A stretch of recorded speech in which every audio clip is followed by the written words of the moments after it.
Ganyan po karami ang nabwisit. Ay! Hindi pa ako tapos. Oh. Nabwisit noong si Pangulong Duterte ay pinadakip at dinala sa Netherlands. Ayun. Protest votes po yan. Kasi dati naman, although nasa winning circle, si Senator Bongo, Opo.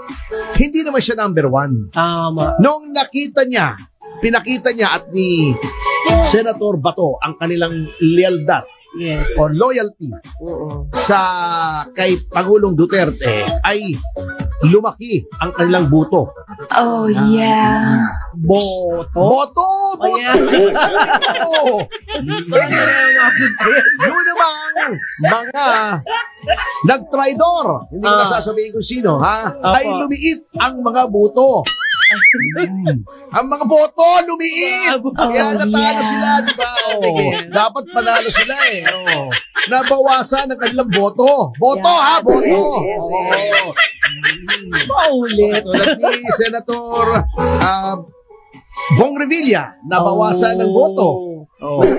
Senator Tolentino, nabawasan ng boto. Si Dan Fernandez, halos daw